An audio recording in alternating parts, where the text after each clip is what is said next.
Hello, everyone. Welcome to our fourth panel event today on thinking differently about autism. My name is Aidan Healy. I'm the CEO of an organization called Lexic, and I'm also the campaign director for Neurodiversity Celebration Week. This time 1 month ago, it was the day before the start of Neurodiversity Celebration Week, and I'm delighted to be working in partnership again with the founder of Neurodiversity Celebration Week, Sienna Castellan, who is hosting the panel this afternoon and has also really been the kind of visionary and curator behind this event. Firstly, let me just start with some housekeeping. We are live on Zoom webinar because we're configured as a webinar. What that means is we cannot hear you, we cannot see you, neither can anyone else. So please do whatever you need to do to make yourselves comfortable. This is a 90-minute event and we will run straight through without any intervals. Please do share nice comments in the chat, your story, where you're from. Some of our panelists will be reading chat throughout the session and we really appreciate hearing from you. I will also say that chat will be moderated. So if you're unkind or disrespectful to our panelists or to others, you will be muted quickly. And we also have Georgie and Kate from Lexic in the chat who will be interacting with you, maybe sharing some links and answering your questions. This event is being recorded. We also have closed captions or live transcript on if you'd like to turn it on, and it helps you follow the event. And we will send you a copy of the recording, a follow-up email with some links to the panelists' websites and social media handles after the event if you want to get in touch with them. And I suppose just to give you a little bit of background on this event, I suppose the month of April marks a number of key dates in the autism community with Autism Week, Autism Day, and Autism Month. And although many people have good intentions and well-meaning intentions, what we see is those well-meaning intentions really don't match the impact and the messaging of a lot of traditional autism awareness initiatives can actually alienate autistic people or even strengthen some of the fears they have about sharing their stories and being themselves. I'm going to let our panelists speak to why that is, but I suppose the purpose of this event is really about getting you to think differently about autism, whether that's helping shift some of the stereotypes or outdated views you may have heard. It's about amplifying the strengths, the vibrance, and the voices of autistic culture, and hopefully leave you with some ideas, I suppose, as how you can support much needed autism inclusion within society. So I'm delighted to be here as an ally. I'm delighted Lexic has put its resources into this. And I'd like to now introduce our panel host, Sienna Castellan. Sienna is going to introduce herself and some of the other panelists, and we'll then start the panel discussion. So Sienna, you're very welcome, and I will pass over to you. Thank you to everyone who is joining us on what promises to be a fascinating discussion. Unlike other similar events, you will be hearing from actually autistic individuals who will be sharing their stories, insights, and experiences. My name is Sienna Castellan. I am a 19-year-old neurodiversity advocate, author of the Spectrum Girls Survival Guide, How to Grow Up Awesome and Autistic, and the founder of Neurodiversity Celebration Week, a global initiative that aims to challenge misconceptions about neurological differences and bring about neurodiversity acceptance, equality, and inclusion in schools and the workplace. I decided to put this event together because almost everything you think you know about autism came from non-autistic people. Thinking differently about autism will change this by putting autistic voices front and center. For the next hour and 15 minutes, we will be focusing on addressing some of the deeply entrenched stereotypes and misconceptions about autism, including talking about autism and intimacy and dispelling the myth that autistic individuals don't make good managers and leaders. At the end of the discussion, I will open up to a 15-minute Q&A session. But first, I would like to introduce you to our fabulous panel. Today, you will hear from Candice. Candice is the founder and clinical director of Namaste Center for Healing. Candace is a globally recognized neurodivergence and intimacy coach and the host of Fabulously Candace, the sexiest podcast about neurodivergence. Rhonda is a medical anthropologist, author, neurodiversity and disability advocate, and program director in global mental health at the US National Institutes of Health. Cara is passionate about helping leads connect their heads with their hearts to create inclusive, high-performing teams. Cara has built and developed leadership and diversity, equality, inclusion, and belonging programs at companies such as Moderna. Macy's the founder and CEO of Autism Center Pathways. Macy's also an autism consultant, inclusivity trainer, and curriculum designer. And last but not least, Jennifer. Jenna is the Academic Dean of Distance Education at Unitech Learning.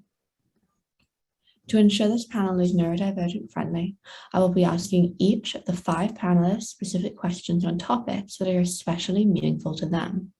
This will ensure that each speaker has an equal opportunity to speak.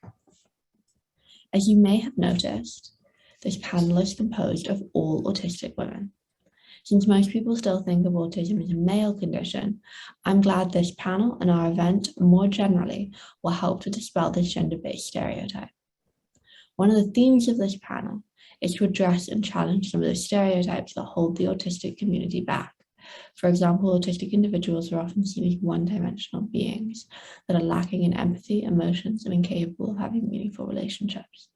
Of course, nothing could be further from the truth, which is why I'm delighted that Candace is here to break some of the taboos and misconceptions about autism and intimacy. Candace, what is one of the biggest stereotypes about autistic people and sex and intimacy? Thanks, Hannah. So the biggest stereotype about autism and sex and intimacy is that autistic people, assumed to be mostly male, as Sienna mentioned, are asexual and either don't have an interest in or a desire for intimacy. And intimacy really entails connection, communication, and vulnerability because of our social and communication deficits. And this is simply not true. Sure, some autistic people are asexual, and that is perfectly okay. And many autistic individuals are actually interested in, enjoy sex, and have a desire for non-sexual and sexual intimacy. Likewise, research indicates that the LGBTQ+ is twice as common in the autistic population than in the non-autistic population. So for instance, I identify as a pansexual autistic female. I happen to be married to a male, but people look at me and automatically assume I'm not autistic and I'm heterosexual. So if you Google autism and intimacy, and I did that this morning, just do a quick Google search about autism and intimacy, there's an overwhelming deficit narrative. So for example, that autistic people crave intimacy, but we just don't know how to achieve it, or we're blind to the subtle social cues that our partner's giving us. But the truth is that many non-autistic partners are not clear in their communication, and how or why this is the social norm is beyond me. So if you talk to those of us who are autistic, you will see that we have a wide array of sexual orientations, sexual arousal templates, sexual desires, wants, and needs. Thanks. Candace, thank you for shedding light on a topic that doesn't get discussed enough. Most, if not all, of the women on this panel were not diagnosed as being autistic until much later in their lives. Many spent much of their lives masking, trying to fit in and pretend to be like everyone else. Today, you will hear from several of our speakers about how their diagnosis impacted different aspects of their lives. Rhonda, you were diagnosed in 2020. How has a late diagnosis changed your work and priorities? Thanks so much, Sienna. Well, before I was diagnosed in 2020, most of my work focused on pain, language of pain and suffering, and related disability, whether it was in healthy populations, cancer patients and survivors, and across diverse palliative care settings. I've even written and edited 4 books on these topics. Also, as a person who also lives with chronic pain, I've also been very interested in lived experiences of pain, health equity, figuring out ways of challenging the deficit biomedical model to try and transform how we understand the meaning of pain, how people get empowered who are pain survivors, and how it's been communicated across diverse medical settings. My autism diagnosis in 2020 afforded me a real opportunity to rethink some of my priorities, to focus on supporting research that places an emphasis on intersectional neurodiversity across the lifespan in diverse settings, low resource settings, such as rural areas, and certainly in low and middle income countries, including and also work on intersectional neurodiversity in the workplace. There are really so many gaps in the research. That was one of the reasons I took a job to become a program director in global mental health at the US National Institutes of Health, so I could support research and technology development to begin to address these research gaps in the space with a focus on low and middle income countries, but with reciprocal benefit to high income countries, but low resource settings like rural areas. Thanks.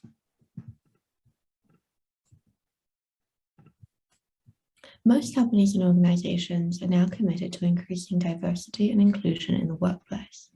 Yet even with so many organizations prioritizing diversity and inclusion, many don't consider disability or neurodiversity inclusion as part of their strategy. Cara, as a diversity and inclusion practitioner, why should companies be prioritizing disability and neurodiversity inclusion in the workplace? Sure, thanks for the question. Well, let's get past the fact that it's the right thing to do, right? And let's talk about what's in it for organizations.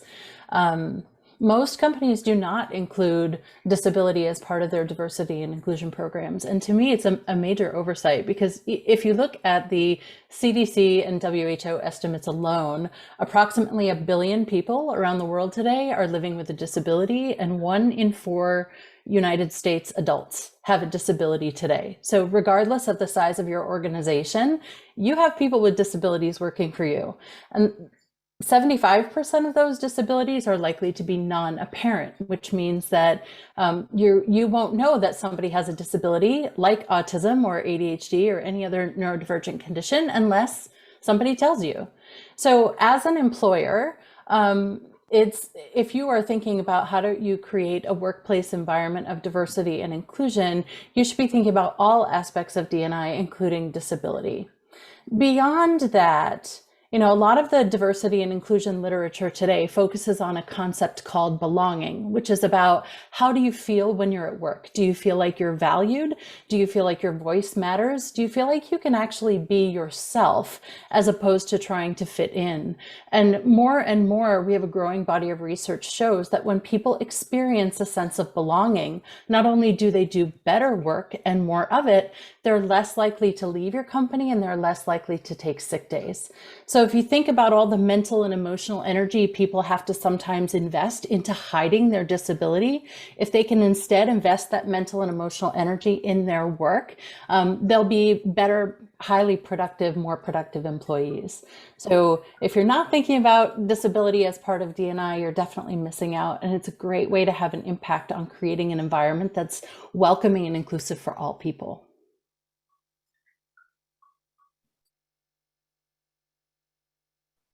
Although more and more companies are beginning to recognize the benefits and advantages that come from including neurodivergent talent in their workforce, companies will first have to make minor changes to their recruitment process, their physical environment and management styles to ensure that neurodivergent talent can work to their potential.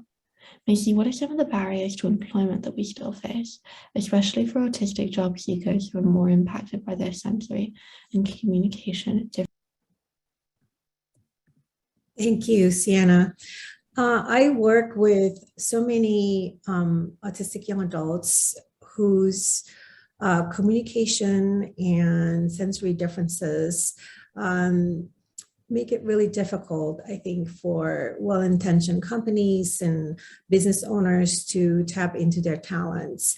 So I think the biggest change or the barrier that we face is that that we need to move away from a deficit mindset and really thinking of different ways to hire the best person for the position, but also taking the time to figure out in a creative way how a business owner or a community, businesses in our community to be able to use a different way to get to know an autistic job seekers who may be communicating very, very differently than the neurotypicals. So I do also believe that redefining meaningful employment is very, very important.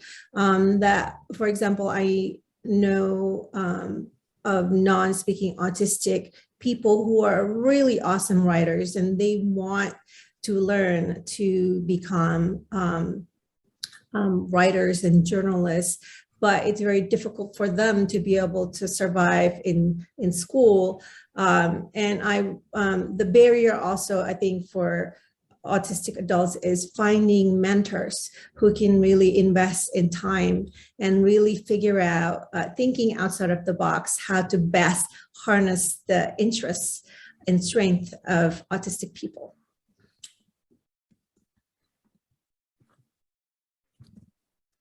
One of the prominent stereotypes about autism is that we lack the interpersonal skills to be good managers and effective leaders. I've found that since these skills may not come effortlessly to us, we compensate by observing, studying, and learning about human behavior in a way most people who take these skills for granted don't. As a consequence, many of us become experts and are very attuned to social interactions. Jennifer, how does being autistic help you in your leadership role?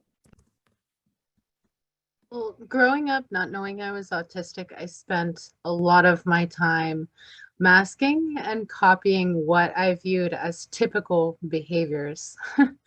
From an early age, I did not fit in, but I learned copying behaviors could make it seem like I wasn't sticking out as much.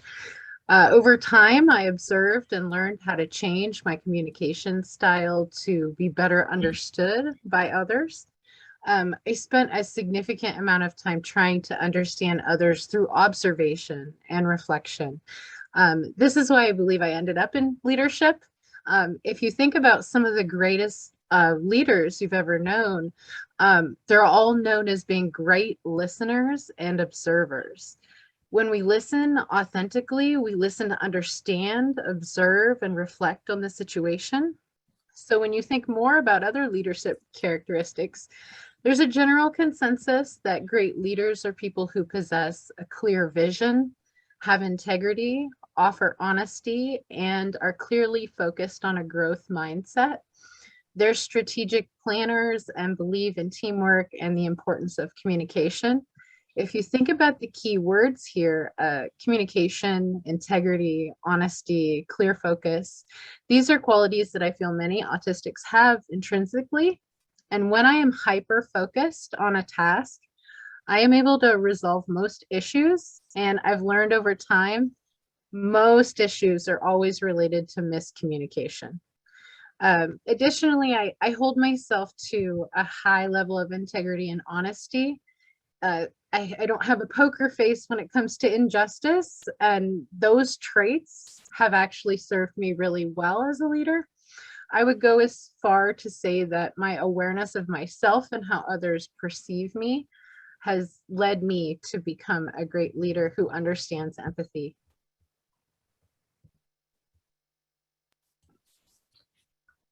It is often assumed that all autistic people are single, that we lack the social skills and emotional intelligence to have meaningful relationships. However, many of us have enriched family lives, including being in long-term relationships that have children. Is it likely that some people in our audience are in a mixed neurotype relationship, an area that doesn't get the recognition it deserves? Candace, as I briefly touched upon earlier, many people claim autistic individuals lack empathy and that this is a primary issue for mixed neurotype couples. Can you elaborate on this misconception? Yes, I just want to say what an awesome panel, by the way. just such a great group of women. So yes, this is another controversial issue and part of the deficit perspective that has been prominent for decades in the medical and psychological models. However, if you've heard of Milton's double empathy problem, it proposes that communication breakdowns between autistic and non-autistic people are a two-way street. So it's on both parties, and there's often miscommunications, as Jennifer just mentioned, between two people, okay? So this new model or approach challenges the long-held theories of autism that really focuses on the social and communication shortcomings of autistic people as being the problem, the burden falling on the autistic person to demonstrate empathy or to be the communicator when it goes both ways. And it also speaks to the neurodiversity movement in that it assumes that we simply have different ways of communicating, that we're not deficient in our communication. The second part of the question, the claim that this is a primary issue for mixed neurotype couples, is yes, but it's not because of what you think, okay? So it's because so many people, including autistic and non-autistic people, have really bought into the deficit perspective that autistic people lack empathy and that they can't possibly show empathy towards their partner. And I know I, at one point, kind of believed in that deficit model as well as I was first learning about my autism. However, I'm a licensed clinician. I do intimacy coaching too, but I'm a licensed clinician. I have deep empathy for people. I know deep empathy, and I can also feel deep empathy towards my partner. The bigger issue for me is alexithymia, where I feel so many emotions so strongly that I often really struggle to express which feeling it is, but I'm still feeling it. And that doesn't mean that I lack empathy. Thanks. There's a lot of research on autism. However, much of this isn't for our benefit and is instead focused on finding a cure. Much is also biased and flawed, which only serves to reinforce stereotypes. Part of the problem is that there is a noticeable absence of including autistic individuals in the entire research process, ranging from selecting the research topics to framing and designing the research and ensuring it is focused on benefiting the autistic community. Rhonda, what do you see as the significant research gaps in neurodiversity research at this time? Thanks so much, Sienna.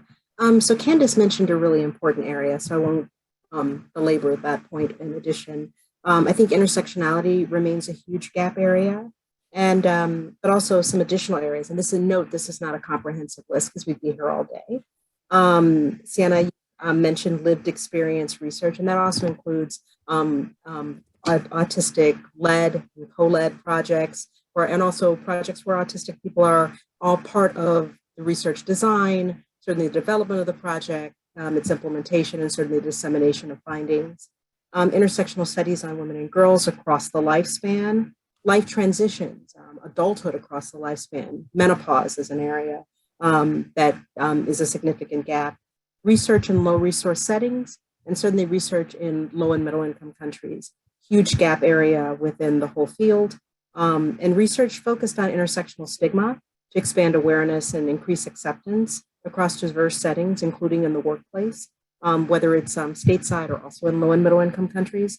Autism and healthy aging across the lifespan, autism and dementia, and Alzheimer's is a huge area. The National Institute on Aging at NIH had a recent meeting that was focused on what you can learn about Alzheimer's from autism research. A lot of it was focused on the genetics rather than looking at sort of more intersectional studies across the life course. And so that's a gap area. In addition, research on the differential impacts on bullying and mental health across the lifespan, research on the long-term effects of ableism on health outcomes, including mental health, depression, anxiety, suicidal ideation, et cetera. Research on autistic burnout and across neurodiverse individuals. Pain is a huge area, and it's a huge gap area where, as a pain researcher and someone who lives with chronic pain, it's a huge gap area in autism as well as neurodiverse studies. digital health studies or solutions that include certainly people with lived experience involved in all aspects of the study development, implementation, design, and certainly the dissemination of the research findings for collective benefit to the community, and strength-based approaches versus sort of the overarching deficit biomedical model, and that overlaps all the other aforementioned areas. And there are many more gaps, yet supporting the work and research in these areas can not only help expand the research on strength-based approaches that are evidence-based to counter these sort of existing deficit-based literatures. But the long-term goal is to change the narrative around neurodiversity, to also promote awareness and acceptance with evidence-based interventions. Thanks. Cara, like many women on this panel, you were diagnosed later in life. You were diagnosed with autism at the age of 41 and ADHD at 43. How have these diagnoses changed your approach to your work life? Yeah, I thought my road of self-discovery was over when I came out of the closet at 32. Turns out I was just sort of tapping the beginning of really understanding who I am. So I think, the autism diagnosis that I received, it'll be 3 years ago now. First of all, I just want to say, I'm extremely lucky to be able to have access to a professional diagnosis. That's for a lot of people, either the cost or the availability of care prevents them from receiving a diagnosis. I also want to say that regardless of whether or not I had a formal doctor hand me a piece of paper and say, congratulations, you're autistic, I would have known, and so for those of you who may not have access to care and not be able to get a formal diagnosis, don't second guess what you know to be true about yourself, because you are the best clinician for your own experience. So for me, I think having a diagnosis of autism at work has really made me kinder to myself. I think all of us in our lives have things that we struggle with personally and professionally. And for most of those things, I've always been able to sort of take them apart, learn about what the skill was, practice the skill, and get better. But there are some things that have never come naturally to me, despite how much I try. So in my previous company, for example, I was a leader managing a team, and once a month they expected us to go to a new hire dinner. So let me set the stage for you about what this new hire dinner was all about. It's a very small restaurant where every month about 300 people would pack in shoulder to shoulder. The restaurant included a cigar bar, so there was heavy scent of cigar. There was a DJ playing, so the noise in the restaurant was just about ear splitting. And the expectation of a manager in the organization is that you would walk in and make small talk with 100 people you've never met before. I can see in the faces of some of the panelists that you all understand why this is, my own personal version of hell. And so what I would find is I wanted to go and do this thing because it was part of my role expectation as a leader in the organization. But after the event, I would have this emotional hangover for days where I just couldn't interact with people at the same level. And so despite being at this company and doing this every month for over 10 years, and really trying to get better at it, I never got better at it. And so once I got an autism diagnosis, it gave me the freedom to say, you know what, I'm never going to get better at this because, this is an environment of mental and emotional overwhelm for me. And so I know going in that it's going to be expensive for me in terms of my own capacity to do other things. And so I'm going to put in a little bit of time. And when I'm feeling like I'm hitting my peak of overwhelm, I'm going to leave. And I'm not going to feel bad about it. And I'm not going to ask anyone for permission for it. I'm going to feel free to draw the boundaries that make sense for me and be able to say yes and no to things in accordance. So, I think the biggest advantage for me is knowing now that it's okay to advocate for myself, to not use autism as an excuse why I don't want to try things, but to be able to accept if certain things don't work and to be flexible enough to listen to my body and what it needs and use that as a guide in my work life.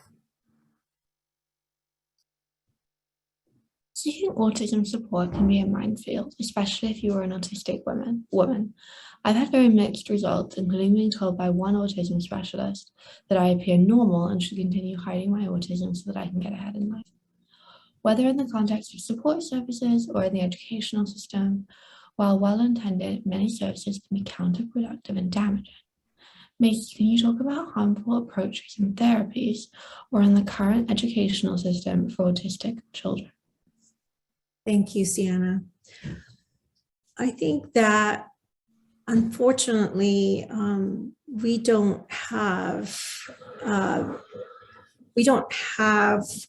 a training, the right kind of training built by autistic and neurodivergent professionals and clinicians and educators that would really, for example, help parents to be better equipped to nurture autistic expressions and providing sensory support at home.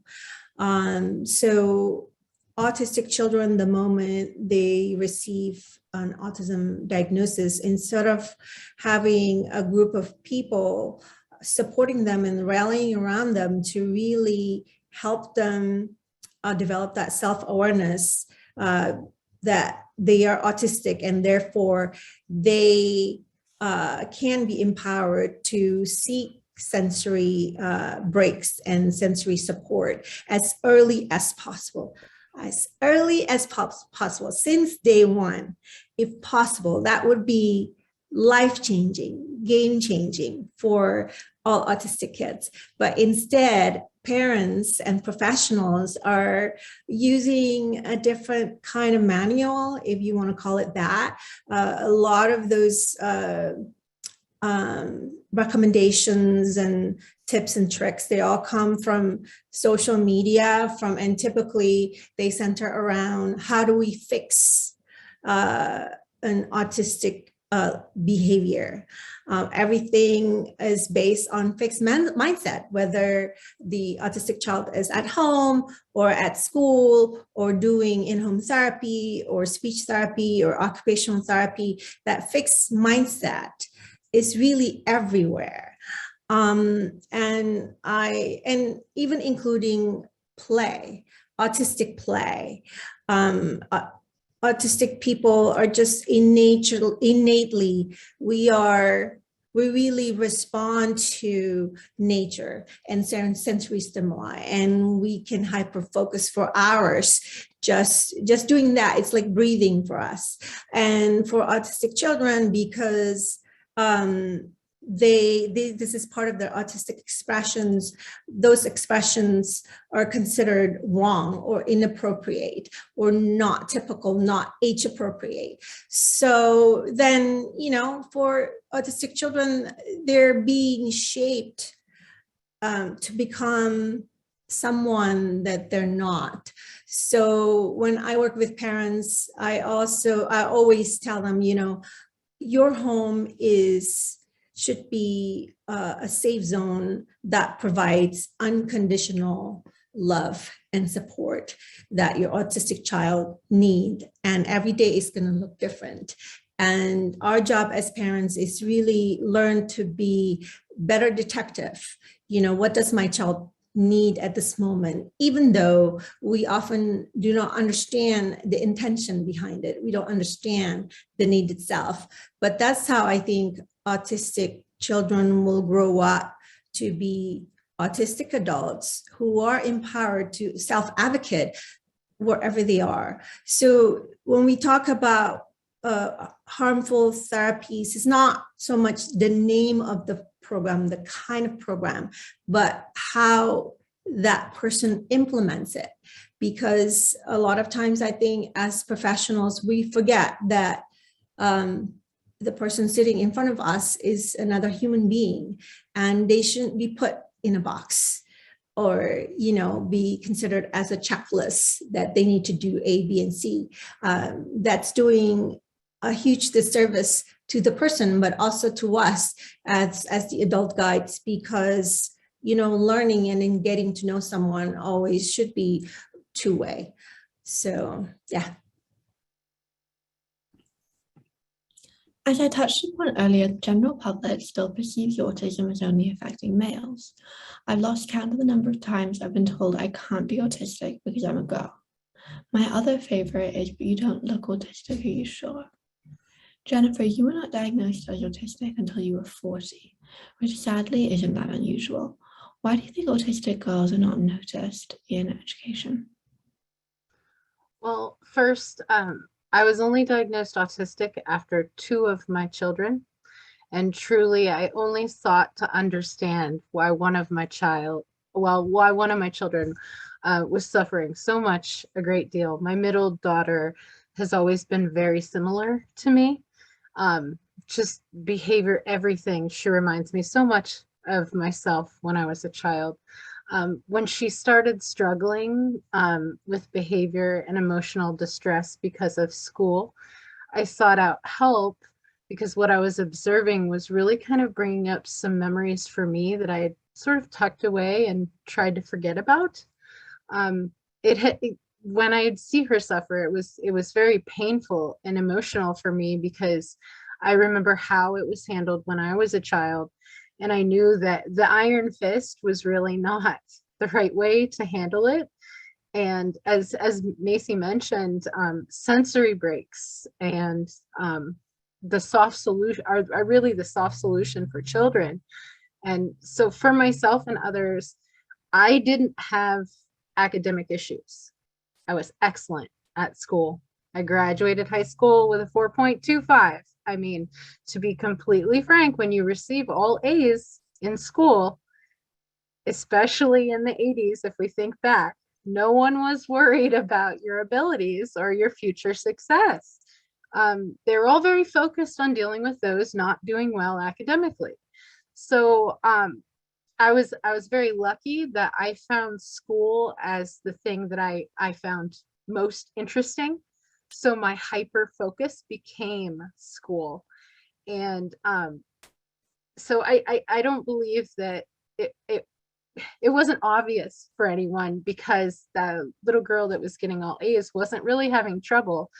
I can remember a lot of notations on my charts over the years that said she's too talkative or doesn't know when to be quiet. And a lot of that I think now professionals would say, oh, well, did you consider this? But so when I experienced the same situation with my daughter, the reason I had to really come up with intervention strategies was because she was still getting good grades and the school was not receptive to assisting because she's succeeding academically, but she wasn't succeeding in that she was, before she was going to school, she was having a meltdown before she would be able to do anything. And also the sensory issues in school were really distracting to her and it would cause a lot of overwhelmed feelings.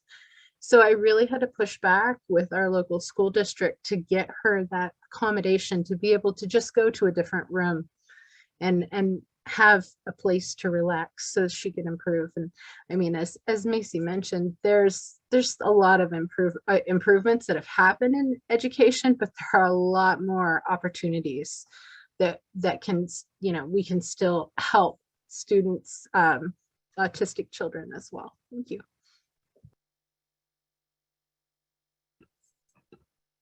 Candace, what is one piece of advice you have for individuals in a mixed neurotype relationship? First, so awesome what I'm hearing from the other panelists. So thank you. One thing I want to throw out there that Macy said is regarding autistic play is adults need autistic play as well, non-sexually, sexually, and sensually. I'll leave that there. But my piece of advice is to be curious about your partner. And what that means is listen to understand their point of view. This goes both ways. Ask clarifying questions if you're not clear. Why? Because so many issues arise in relationships based on communication and miscommunication. And Jennifer said that. And so in relationships, same thing. So many issues arise because of those communication challenges. So if we're able to be curious and open to understand and really celebrate our differences as a couple or in relationships, giving our loved ones the benefit of the doubt and seeing our partners as well intended, our relationships can truly thrive. Thanks. Rhonda, in case there are any researchers in our audience who are thinking about their next research project, what types of research can help to improve our understandings of intersectional neurodiversity at work, research to enhance diversity, inclusion, equity, and access?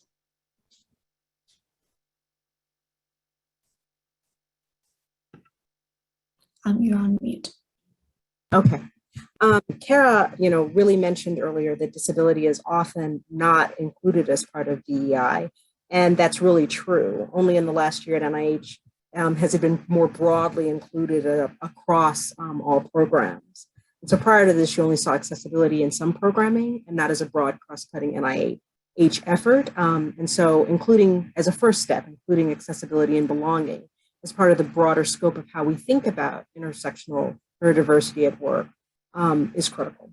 I think what would be helpful is organizational culture studies that are very multidisciplinary and interdisciplinary that focus on understanding intersectional neurodiversity at work. We have quite a bit of emerging work that's on neurodiversity at work, but where does intersectionality fit? How do individuals from BIPOC communities, for instance, how do they fit within organizations? What are the barriers? How existing patterns of discrimination, social and structural racism, sexism, homophobia interact to continue to perpetuate inequity, also developing solutions that are informed and developed by people with intersectional lived experience of autism and neurodiversity in all aspects of the research, whether the development, implementation, dissemination of the research findings. Research on ableism and bullying in the workplace is really important. A lot of neurodiverse people are bullied early in life and also can get bullied in the workplace. So research that focuses on that, also developing solutions that are developed by people with lived experience is relevant. Research on burnout, of course, and I mentioned that earlier, and certainly research on cultural and organizational belonging.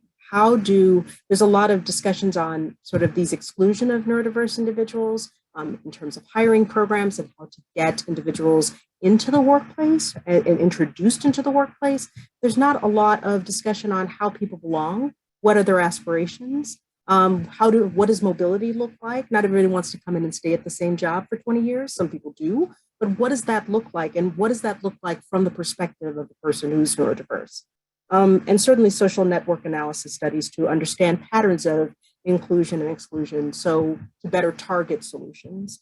Lived experience-led and co-led research, and I mentioned that earlier. And then mental health, social support, and wellness studies in the workplace, and mobility studies, and I mentioned this earlier, including aspirations. Where do people want to go in their careers? What are the barriers at home? It goes beyond just hiring. It's across the life course of work and supporting individuals across the life course of work. And then I'd be remiss, I lead a digital program at NIMH, so digital solutions that also include the risk and the benefits of the technology and the differential impacts of technology. For example, the impacts of technology on individuals with social processing issues. And then training. How do you train and support the intersectional neurodiverse workforce? How do you support their development across the lifespan of research from high school, perhaps all throughout the lifespan of their careers as researchers? And also, how do you build intersectional neurodiverse capacity building? And one way to kickstart this is part of a larger research agenda. And as a social practice, because it always underpins any research, is intersectionality is key to providing that insight, understanding and awareness and acceptance and collective benefit for all neurodiverse individuals.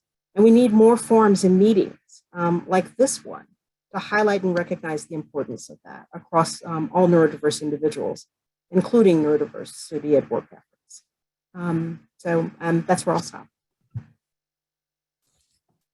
One of the areas that you really talked about is autism intersectionality and the complex challenges this presents. Kara, you also identify as a queer woman. You came out in your 30s. How did your experience of coming out as a queer woman compare with your experiences of coming out as autistic? What advice would you give on how to be an ally to someone who is coming out as neurodivergent? Sure. So it was a really interesting experience. I think, especially here in the United States, there's sort of a general understanding of what is the best way to respond when somebody comes out as LGBTQ. And that is to, express that you love the person, you're glad they figured this out, and ask, how can I support you, right? And that was primarily my experience when I came out of the closet as a queer woman. 10 years later, I had a second coming out journey, which was telling people about my autism diagnosis. And what I found was the responses from people were totally different.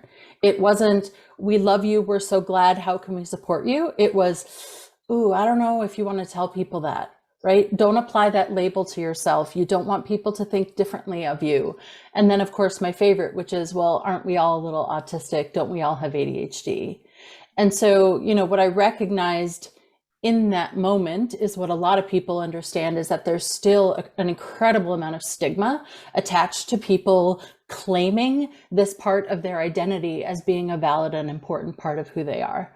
And so for me, I think it's been figuring out, as I'm telling people, how do I also do a little bit of education? And, that I want to sort of presence the fact that there's a lot of mental and emotional labor that goes into having to both tell somebody you're autistic and then educate them on what that means. And sometimes that can feel a bit overwhelming. So you have to really listen to yourself and decide, when do I have the energy to do this and when do I not? One of the things I loved, though, I've been reading, the background won't let me show you, Demystifying Disability, which is a brand new book by Emily Latto, and it's so great. And she says that if the disability community wants a world that's accessible to us, then we must make ideas and experiences of disability accessible to the world. So for now, I believe that offering honest and sincere guidance and conversation remains a key part of the path forward for the disability community. So I've sort of decided that to the extent that I can, I am going to be someone who offers a little bit of education. And one of the things that I found that's helpful for people, especially the folks who say, well, aren't we all a little autistic, is I direct them to, I don't know how many of you have seen, I'll put the link right now in the chat, this Steve Asbell's autistic masking quiz. So it asks you to sort of rate yourself. It's very non-scientific. It's not a diagnosis, but rate how often you mask. And so when I was first learning of my diagnosis, I asked my manager to take this quiz, and I asked him, what did you score? And he said, I'm a 0. And I said, I'm a 24 out of 27. So it gave us an opportunity to really have a conversation about what my experience as an autistic person looks like in the world. And it was the first time for him, as well as for me, that I realized that we literally see the world in very different ways. We interpret the world in very different ways. And so being able to sort of have some information that will allow you, as you feel like you can, to share that with people and broaden their perspective is really helpful. But I also think, for those of us who can safely be out as neurodivergent at work and in our public lives, that we have a responsibility to send the elevator back down for the people who are trying to come up. And the more that we are willing to talk about this, and Sienna, all the work that you're doing to build a platform for this and make it a normal conversation and an accepted part of who we are, the easier it is for everyone else who's in school now or just starting their career to do the same. So despite the fact that people sort of still look at me like this or look very uncomfortable when I tell them I'm autistic, I'm going to persist anyway, because it's necessary if we want to change the world. Being a parent, you're always in some form of battle mode, whether you are fighting for support services, school adjustment accommodations, or for others to show your child some compassion, empathy, and understanding. At some point, autistic children become adults and will need to advocate for themselves. Empowering autistic children to become self-advocates is something that needs to be weaved into raising us. I recently left home, moved to a new country, and started university, and so I'm truly self-advocating for the first time in my life. Luckily, I was taught these skills. Macy, what are some tips that you have for parents of autistic children to help prepare their children to develop the skills to self-advocate? Thank you, Sienna. My biggest tip for parents of autistic children is that to believe that you can be the parent that you always want to be. And it doesn't have to be a battle mode. Unfortunately, with access to social media, the moment a child is diagnosed with autism, then there's just almost like too much information. Parents are then reduced to like providers and drivers of like their child to different kinds of therapy, schedule manager, and so on. And and that process alone is exhausting, to think that I'm going to fail as a parent if I cannot provide all of these lists of therapies and recommended therapies that was included in my child's diagnostic report. So when a parent feels like they're in a crisis mindset and they just can't even like think clearly as a person, you won't be able to be the best that you can be for your autistic child, who really needs you to slow things down. So my advice for parents is like, when it feels like overwhelming, then the response should be counterintuitive, that we as the adult guides at home, we need to slow things down, because our little children, they don't know how to do that. So that's number one, to really reduce the noise and protect yourself and protect your family. Jumping from one thing to another, it's not helpful, it's expensive, and it's also for the autistic child. That child is the one who has to start over with a new situation, new person to work with, and so on. And an autistic child doesn't understand, why do I need to work with this teacher or this adult? Why do I need, autistic children don't know how to do that. So as parents, we have to be really, really mindful that our autistic child only has one childhood. And the moment that diagnosis is given, that childhood is a goner. That's really, really sad. So think about that. And also set flexible expectations at home. So when I was a little girl, I only had my mom, who had to do the best that she could, living with multiple neurodivergent people. I did okay in school, but I had number dyslexia. So I failed all of my math subjects all across. And I remember my mom sitting with me after school to help me catch up with math homework.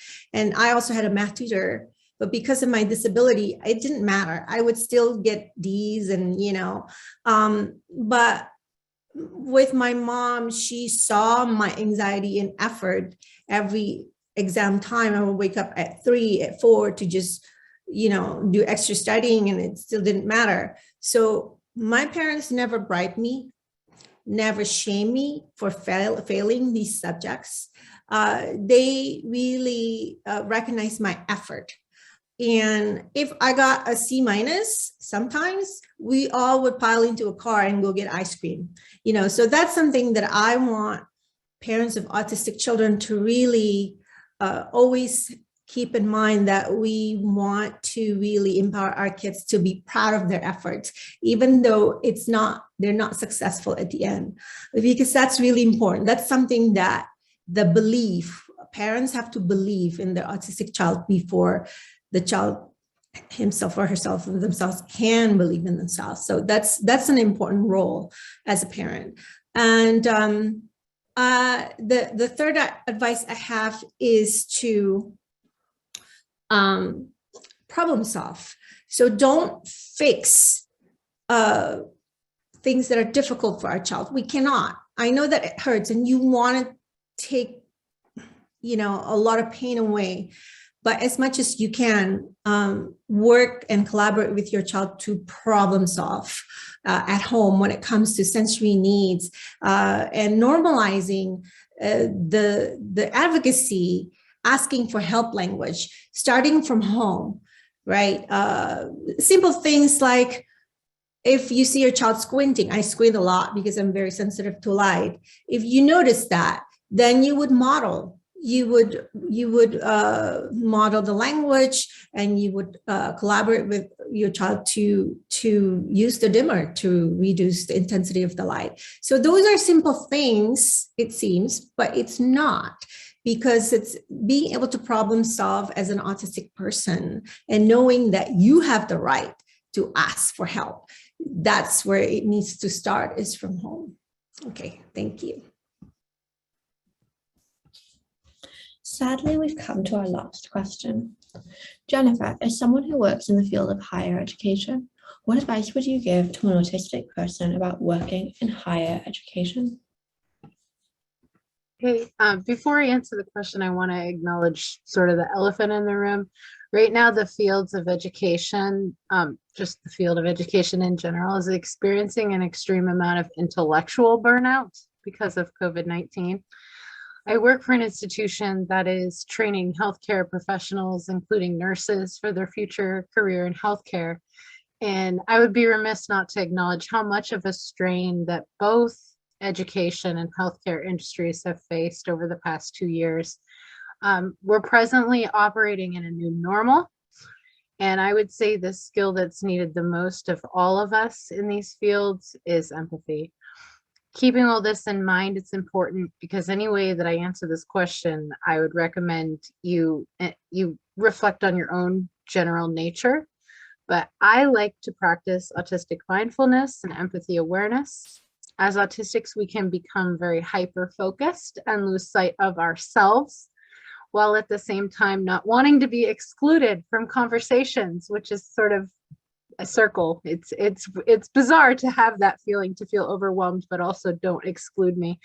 But it's important to take breaks yourself and be mindful of those sensory things.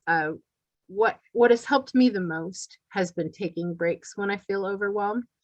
And sometimes this, when I worked on campus, this meant maybe going to the restroom and just taking a break that way, just getting out of the immediate area of overwhelming.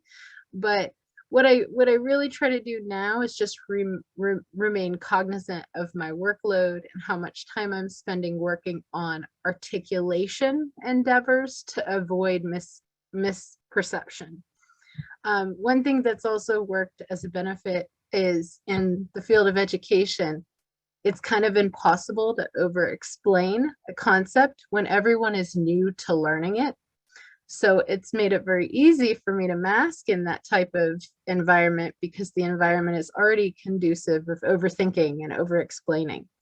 So my attention to detail and way of over-explaining has always been appreciated. So I feel that, the best advice in education, while working in education, is to be yourself and let others be themselves as well. Thank you. Thank you, Jennifer. I'd also like to thank all of our speakers today. I hope that you leave this discussion with a more nuanced understanding of what it means to be autistic and thinking differently about autism. I'm now going to hand it over to Aidan, who will open up the floor for questions. Thank you very much, Sarah, and thank you very much for all of our panelists for such an interesting conversation in the last hour.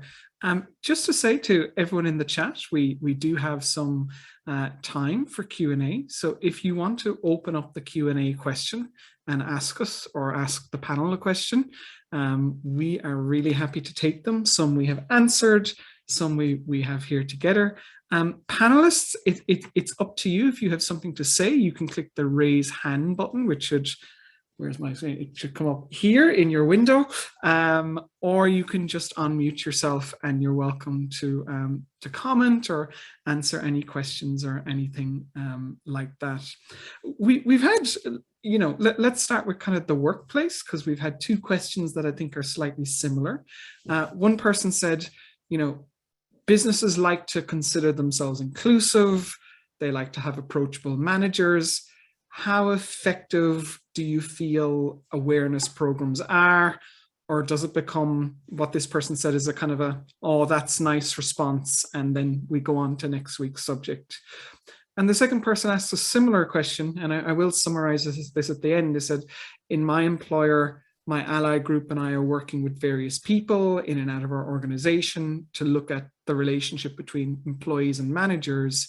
But what about the kind of wider peer group? So I think the question to the panel is, you know, if we wanted to raise awareness or engage people on the subject of autism in the workplace, what advice would you give to employers?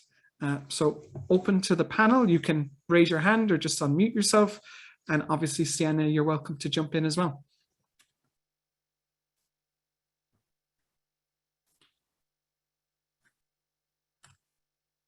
So I can say for myself. Jennifer, you go first, and Cara, then I'll. Oh, sorry.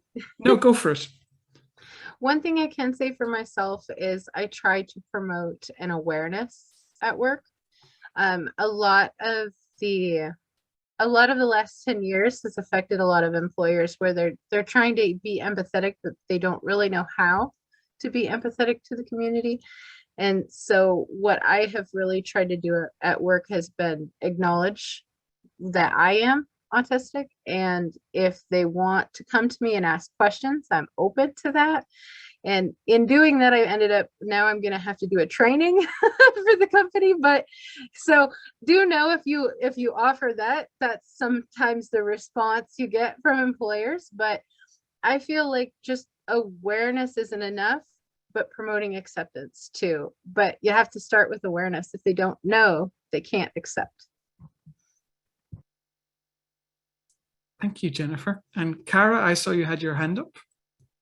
Yeah, +1 to that. Awareness is the first step. I think what the diversity and inclusion community is learning is that, you know, we can spend a lot of money on awareness training. While awareness is the first step, if managers don't translate that into action, then nothing changes. And so, you know, one of the things that research shows is that an employee's relationship with their direct manager is the most important relationship that they have in the workplace. And so when I'm thinking about building diversity and inclusion programs, if you gave me $99 to spend or $100 to spend on a program, I'd spend $99 training managers how to be inclusive, because that's how you can sort of build a sustainable program. So one of the things though that I coach leaders on is that, you know, the things that they can do that will make a workplace environment better for people who are neurodivergent actually make the workplace better for everybody. So one of the examples is sending out an agenda for a meeting ahead of time to give people a chance to read it, think through it, think about how they want to respond to questions, and come to the meeting prepared to engage with each other. Not only is that great for people with autism and ADHD and people who have a difficult time processing either written or spoken language, it's also really great for people who speak English as a second or third language, people who are brand new to the team or to the company and who need to take some time to research the context before they can come to the meeting. So by practicing things that make your workplace better for neurodiverse people, you're actually creating a better working environment for all employees. And so a lot of our manager coaching and training is focused on what I would call, I don't know, this is not a real term, but stealth inclusion, right? Giving them things that help them be great managers, but are really designed to help build a better workplace for neurodiverse individuals. Great, thank you. Thank you very much, Cara. Another question here is from this person. She said, my dad has repeatedly told me not to list as having a disability to better my chances of getting a job, since autism is listed as a disability.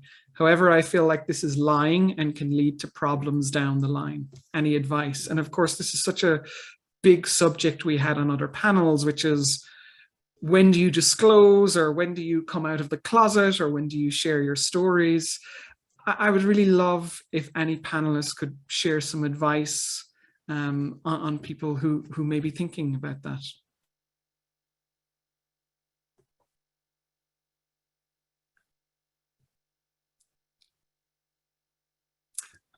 Cara, I see your hand again, but I do want to give just anyone else, Macy or Rhonda or Candice or Sienna. Would you like to say anything on this? I think you're on mute. I'm on mute. I automatically put myself on mute. Sorry. No, when I got diagnosed in 2020, initially I didn't mention, I didn't seek a reasonable accommodation for autism because I already had one in place for chronic pain. So for a special chair, et cetera. And then I was also told, you don't tell anyone by senior managers, you don't tell people who were not in my direct chain of command not to disclose. And I made the decision that after my current manager, he pressed me to tell him what my what that particular accommodation was about. So I told him that I was, I was autistic, and then he mentioned all the other people on staff who are autistic, which I have very ethical issues with, because everybody needs to come out in their own way, and that's a privacy issue too. But that said, after that, I was like, okay, well, I'm going to tell everyone. And I made alliances across NIH and was led with that. This is why I wanted to build out an area in low and middle income countries that was focused on neurodiversity research. So I led with that as part of it. And I did get people like, oh, you don't seem autistic. So I just ignored that. Or, oh, you're really, normally people who are autistic have communication issues. You don't seem to have those. And I took it as an opportunity to educate, but at the same time, I kind of ignored that because my bigger goal was I want to build these programs. There's a gap in the work. So I think, one, I would choose the battle because it depends on who you're disclosing it to. I didn't really have a choice. I was pressed to give that information in order to get the accommodation. But after that, I speak about it widely because, one, I think that while people don't think about women and girls as having autism in many cases, they don't think about African Americans, women and girls having autism, or what happens in terms of a late diagnosis, and also how people seek accommodation. So, or how they seek support in the workplace. So it just kind of spurred my advocacy in this area, in addition to other ways. But I do think it's a case-by-case basis. But at the same time, I've seen nothing but the benefit of disclosing. And so that's just sort of my 2 cents on it. Thank you very much, Rhonda. And just a follow-up question for you, if you don't mind. Sometimes when autism, we talk about intersectionality, or we talk about double masking. There's been some comments in the chat about, if you are a woman, if you are a racial or ethnic minority, you often have double or triple or quadruple masking. Could you share a little bit about your own experiences of that? Oh, are you talking to me? Yes. I learned to mask from an early age. My brother's autistic, and the way he would express, where his expression of autism was very different than mine. My mom was autistic, very different than mine. So, and she was very, didn't know a stranger, very warm, very engaging, very social. I am not. I'm very quiet, and people want me to be like her. And so I didn't want to be like her. So of course because that's just not my natural personality. So I learned to mask early on, because once I recognized that other people, I guess being an African-American, there is an expectation you'll behave a particular way, particularly in educational situations. If you're, for instance, Black and male, oftentimes if you have any sort of what people consider a conduct issue, it leads to you get tracked educationally in a particular way. And I saw that happening in inner city Chicago school. I'm from a working class background. And so I made a different choice. I love education, love to learn, got great scores. And so that became the way in which I interacted with certainly books, but also interacted with people through my scores, certainly through, but I do think that's a form of masking also, because there are all these other facets of your personality that don't get expressed. And so people never thought that I was angry or upset. And I think I also did an undergraduate minor in theater because I saw I didn't understand people. And so I saw that I wanted to figure out different ways in which people learn to mask. And so I did that as part of my major. And then after that, decided to do anthropology to gain a greater understanding of human beings. But I saw that everyone masks, everyone wears a mask. It's just when you're African American, there are other expectations of your behavior that get reinforced by society. You're supposed to expect it to behave a particular way, communicate a particular way. And certainly there's structural and social racism or certainly discrimination or other factors. But it's a way of constraining you. And so I think for me, masking, I figured out when I was, certainly getting diagnosed in 2020, I just realized the burden of masking, having read about other autistic burnout and other autistic individuals who are wearing the mask, and certainly women and girls. And I realized that, it is a tremendous burden. And when you do have to take care of your mental health, because you don't realize just how much of a burden it is because of all of these expectations. So just to summarize, yes, being an African-American woman, you do learn from the society that certain parts of you aren't acceptable. And I navigated that by being good in school, taking theater classes to learn how to mask better, to figure out culturally what was acceptable and wasn't acceptable, and learning to navigate that. I can navigate the hell out of an organization. But more realistically, am I being true to an authentic self? I think you can lose yourself too, and lose what really matters to you. And I think that's why I had the strength of a late diagnosis is I was able to revisit what was really important to me and then push that forward. But yes, masking is a tremendous burden. I hope that answered your question. Second. Sorry, I was on mute. Thank you very much, Rhonda, for sharing. Macy, I see you have your hand up. Yes, I just want to give a quick tip about self-disclosure at work.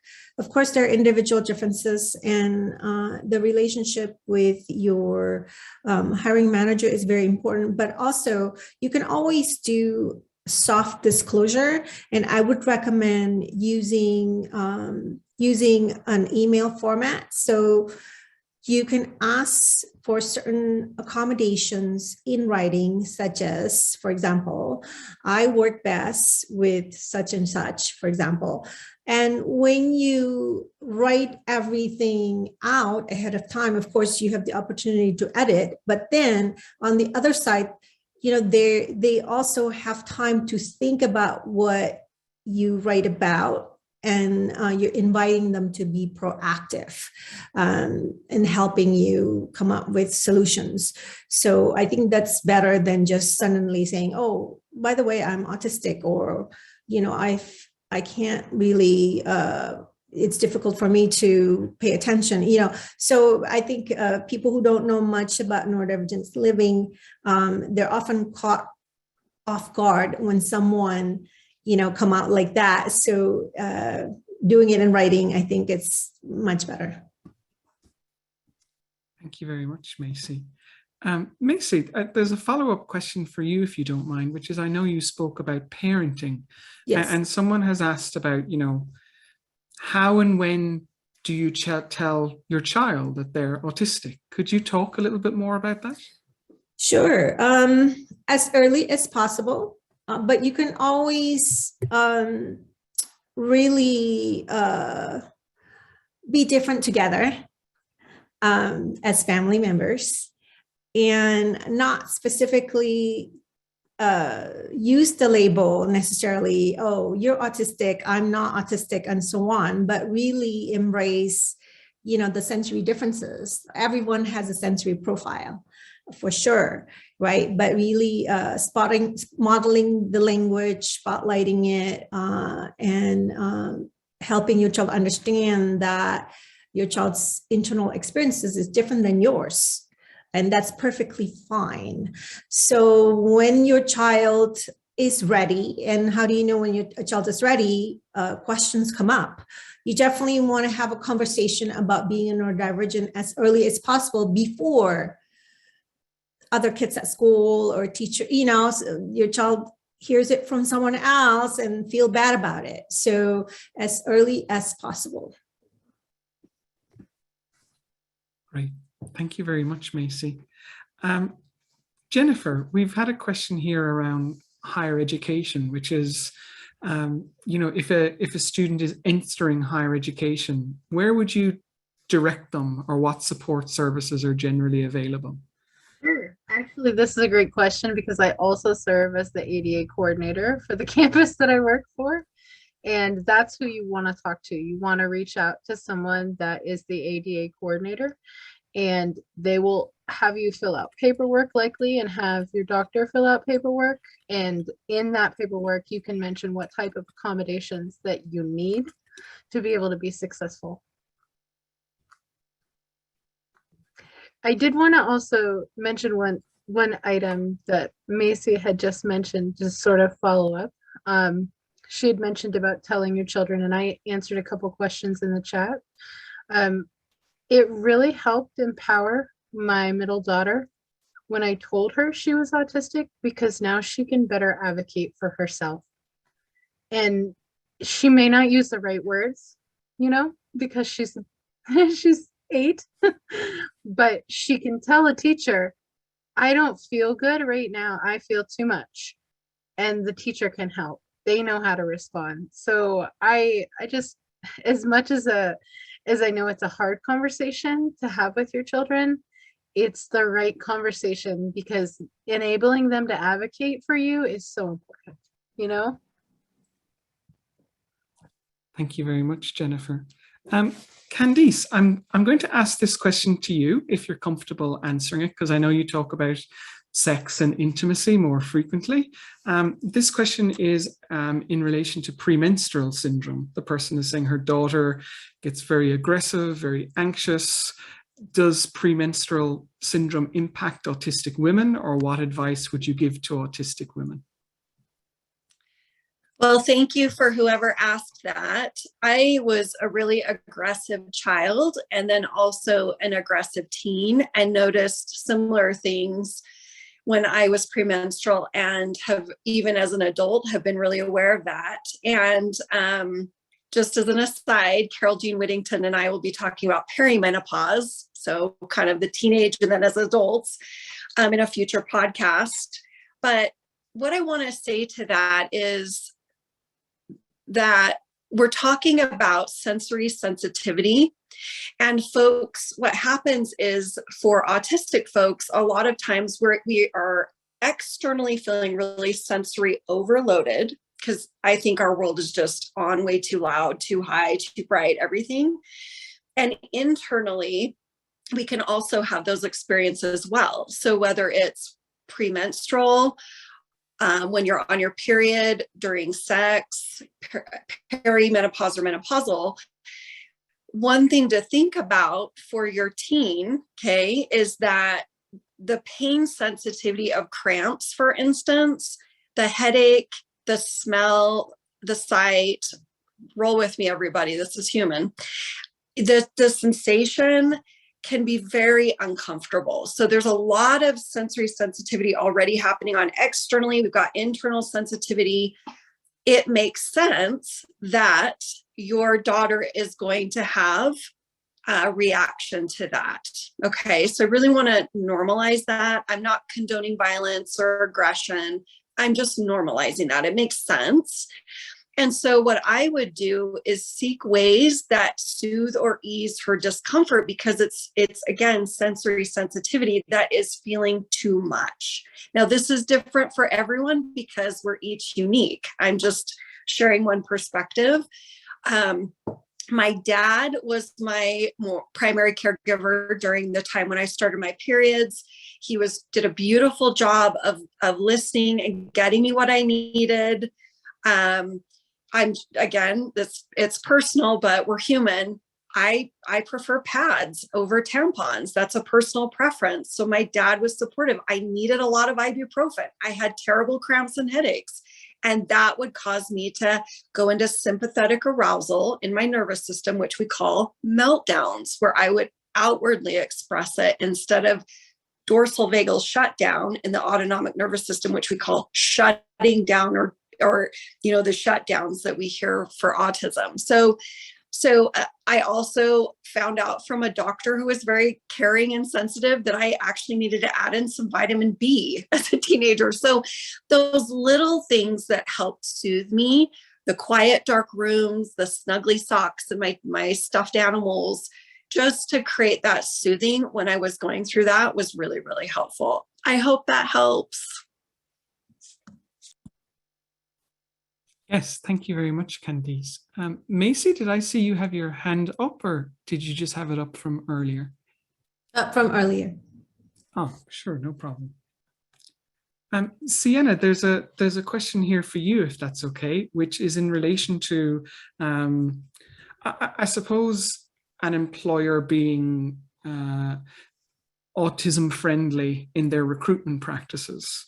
Could you talk a little bit about what might be good practice when it comes to recruitment of autistic candidates? Currently in the recruitment process, there are a lot of unnecessary elements.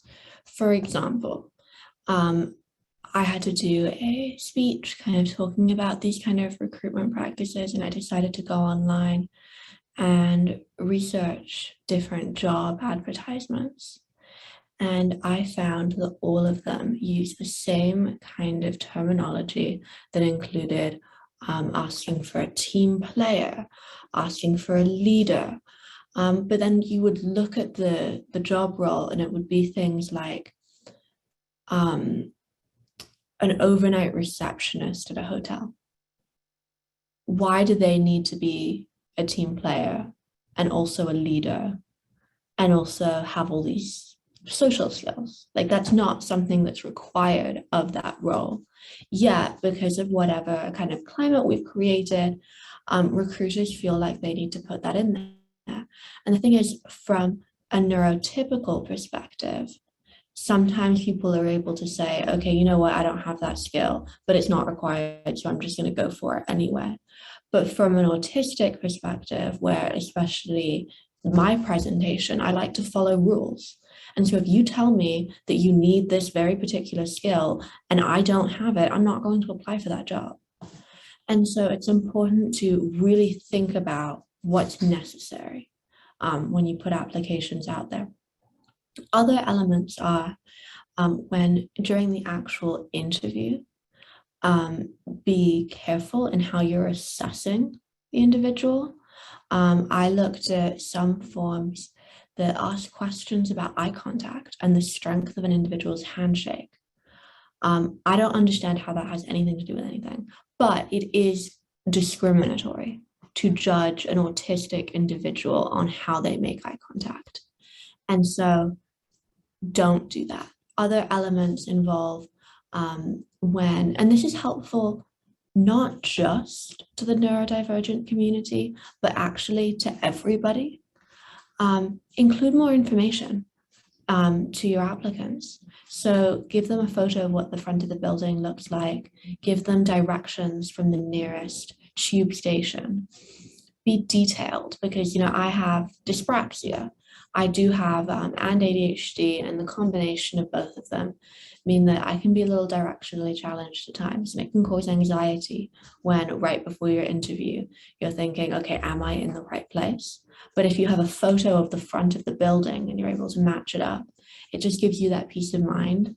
Also, just giving the applicant some information, such as how many people are going to be interviewing them. it can be very intimidating to arrive in an interview and have no idea what's going to happen and walk into a room and see a panel of people who are going to be interviewing you. And it can be good to give an applicant just an idea of what's going to happen. Thank you very much, Sienna. We are nearly at time, everyone. So what I might do is ask each panelist for kind of a question on, what is one message or one takeaway you'd like to leave our audience with from the panel this afternoon? And given time, maybe keep your answers to about 30 to 60 seconds.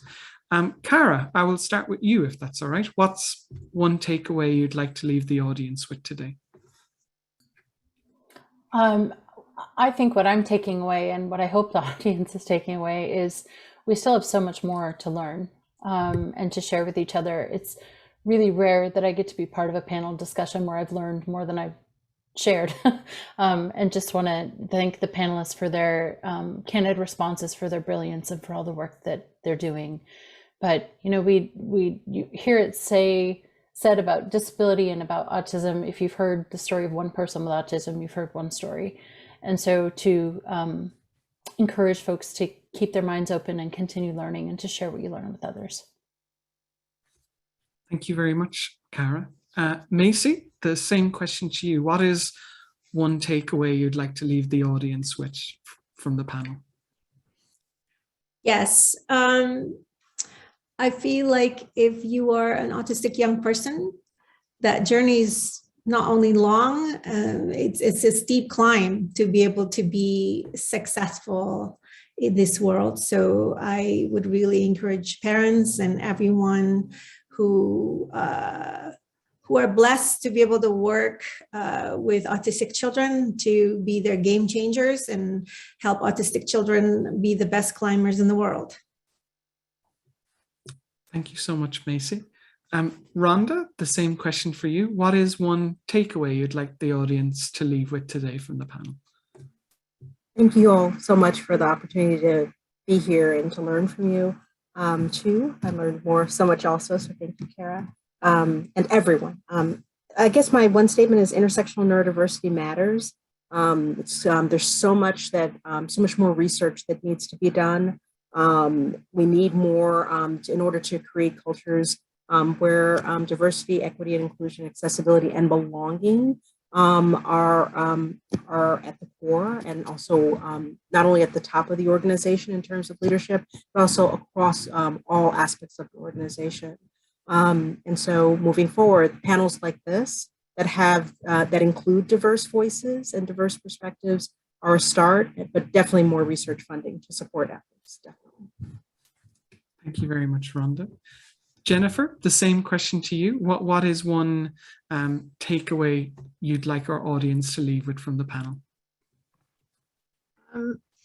So mine's probably pretty simple. I would say first, treat others as you want to be treated. So lead with kindness.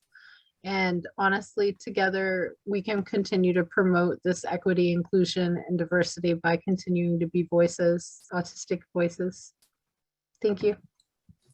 Thank you, Jennifer. And Candice, the same question to you. What is one takeaway you'd like our audience to leave from the panel today? I think because I see so many couples, same mixed neurotype couples, that get so discouraged in their relationship, I really just want to impart that it's possible to have a beautiful relationship with your partner. And if you can stay open and have compassion and be curious with each other, it's possible.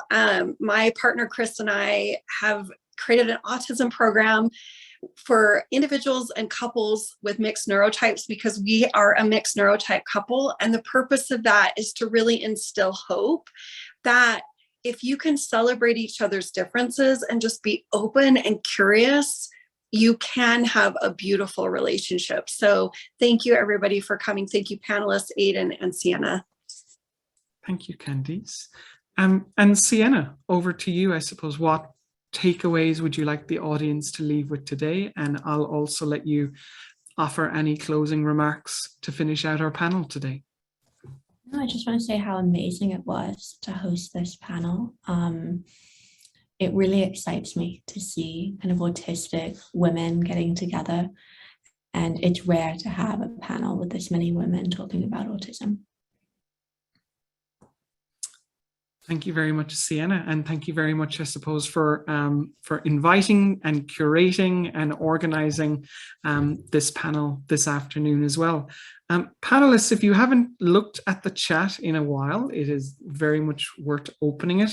You're getting lots of nice comments in the chat. Vera, thank you very much. I've learned so much. Derlin, you are all amazing. Thank you for sharing your story. Scott, thank you to all the panelists, really interesting intersectional views.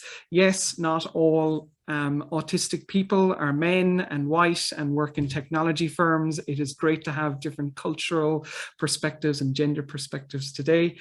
Denise, Denise, is there a way to get a copy of the transcript? We will send a recording, Denise, and that will have the closed captions. So there should be a way for you to export that as well. So look, thank you so much, everybody. Thank you to our panelists. Thank you to Sienna.